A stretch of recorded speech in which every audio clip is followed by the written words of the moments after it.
If someone from 1896 were to wake up in 2022, there would be little he would recognize about today's world.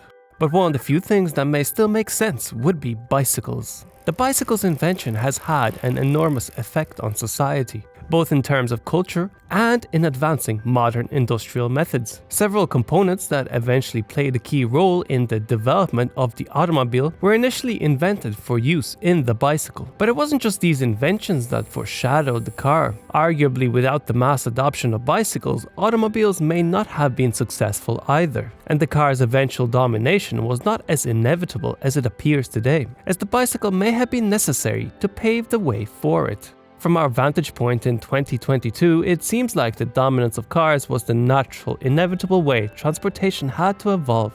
But there are some good reasons to believe that did not have to be the case. One is that private road vehicles came along and failed several times before they finally took off in the early 20th century. In the 1830s and 1860s in particular, inventors in Britain, the US and Canada came out with steam-powered carriages based largely off the technology developed for railroads, as well as electric vehicles. But there were few roads that were smooth or hard enough for them.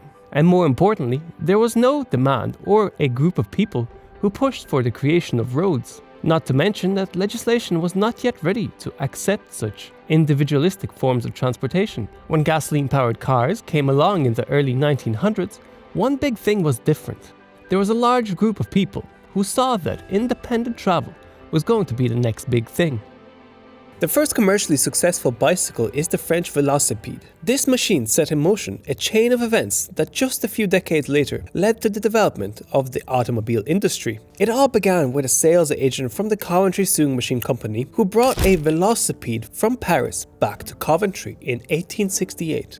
Co-founder of the Sewing Machine Company immediately saw the potential of this vehicle, and in the same year his company began producing bicycles. Numerous other factories in the region followed suit, and Coventry was about to become the centre of the British bicycle industry. However, the early velocipedes still had many disadvantages. The cast iron frame and wooden wheels made them extremely difficult and uncomfortable to ride, earning the nickname bone shakers. Additionally, the pedals were mounted directly to the hub of the front wheel, meaning that one turn of the pedal only moved the vehicle forward by the circumference of the front wheel, thus limiting its top speed. The obvious solution: make the front wheel bigger. With constantly growing wheels, ever higher speeds became possible, allowing race drivers to repeatedly set new record times in competitions. These bicycle races proved to be popular, thanks to the frequent and mostly terrible headfirst falls over the handlebars.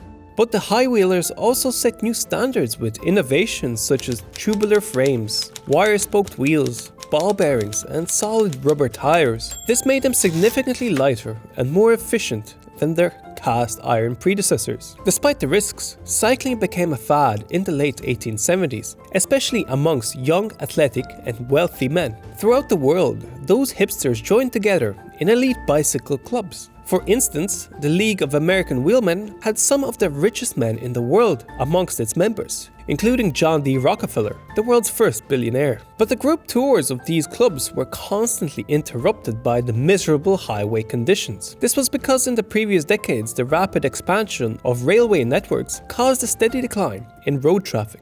In order to attract the less daring ladies and gentlemen to cycling, the tricycles were invented as an alternative to the dangerous high-wheelers. Tricycles came in countless forms and were also enjoyed by couples. Even Queen Victoria bought a pair of tricycles after her carriage was left in the dust by one of those vehicles. Apparently, the Queen was so delighted about this new way of locomotion that she ordered her tricycle the very same day and had them delivered by the manufacturer, James Starley himself. This story hit the news, and bicycles and tricycles of this kind gained worldwide fame. With this royal endorsement, cycling was finally established as a prestigious leisure activity and made the bicycle a much desired status symbol. The era of high-wheelers and tricycles came to an end when Starley introduced the next revolutionary bicycle design. In 1885, John Kemp Starley, a nephew of James, presented the Rover safety bicycle with two equally sized wheels, a chain drive, and a lightweight diamond-shaped tubular frame. It had all the features of a modern bicycle. This new design made cycling safer and easier than before and led to a surge of interest But there was a problem. In both American cities and in the countryside, most roads were a muddy mess, suitable for slow-moving horses and carriages, but not bicycles. Also at this time, bicycles were still expensive, and working-class people didn't have the cash or leisure time for them. In America, these rich white guys came together to solve the problem of poor roads, forming an organization called the League of American Wheelmen. Even though they were quite selfish, wanting good roads for themselves, they knew that to get funding, they had to say the roads would be for everybody. So with pamphlets, magazines, rallies, and advertising campaigns, these cyclists worked to convince farmers, working-class city residents, politicians, and other groups of the many benefits of having good roads.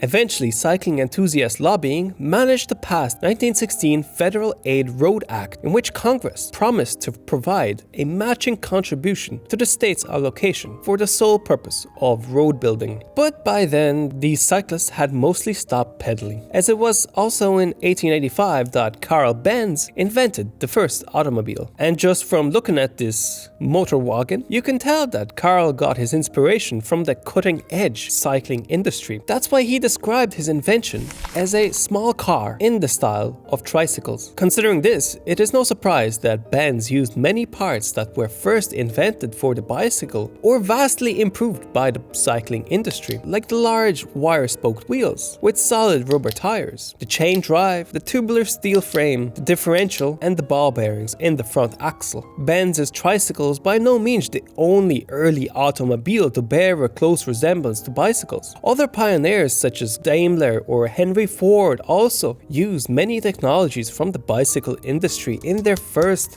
models. In total, the beginning of more than 60 car brands can be traced back to the bicycle, and some of them still exist today. Many of these companies produced bicycles or bike components before they ever built cars. Others were founded by former bicycle mechanics, bike enthusiasts, or racing cyclists. For several decades, these racing cyclists were the fastest things moving on roads. As a result, car manufacturers already knew aerodynamics were extremely important for top speed. And a young racer from Dayton, Ohio, whose day job was building, selling, and repairing bicycles together with his brother, started a rather unusual side project of building a flying machine. Except for a few eccentric personalities, few people at the time believed in the feasibility of human flight. But as cyclists, the Wright brothers knew that even an unstable vehicle can be safely steered with enough practice and the right balance control, such as the bicycle. From this understanding, they developed a system which gave them control over all three axes of the airplane. Today, every modern aircraft still uses the same basic control system. The Wright brothers made the money for their flying adventures in the middle of the bicycle boom that lasted from 1890s to 1900. In the US alone, production surged from around 40,000 units in 1890 to over 1.2 million just 6 years later. So that by 1896, there were already 2.5 million bicycles on America's roads. 1896 was arguably the peak of the bicycle. It was the year when the novel method of transportation truly reached the mainstream. But by that time, it was already clear that the automobile would become the next status symbol and the vehicle of the future. Thus, in the years following the bicycle boom, the greater part of the bicycle industry seamlessly transitioned to automobile production. Bicycle pioneers quickly became motorists and continued their lobbying for better roads. High-ranking officials of bicycle organizations founded automobile clubs. Cycling journalists started writing about cars, and racing cyclists switched to automobiles in search of ever faster speeds. After this transition, the car was considered superior, and the knowledge about the shared history of cars and bicycles faded.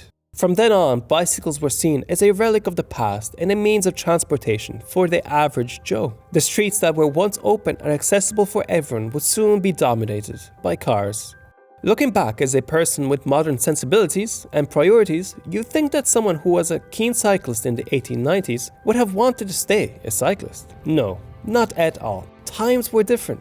The idea of cycling as a form of exercise or a carbon-friendly form of commuting would have seemed bizarre. These early cyclists loved the independence and speed afforded by bicycles. Their bikes allowed them to explore the countryside on their own schedule and to show off the fact that they could buy a very expensive gadget. A car was ultimately what these people were always looking for. If one of these rich guys saw us today, he'd probably be totally blown away by the fact that cycling still exists at all. Most of them ultimately view bikes as an intermediate, obsolete step in the evolution from carriages to cars. And ultimately, the elimination of the bicycle from history was quite deliberate, as cycling came to be seen as a proletariat activity, something you did if you couldn't afford a car. So an awful lot of wealthy motorists went out of their way to hide their roots as cyclists, not to mention that the business of making cars far eclipsed that of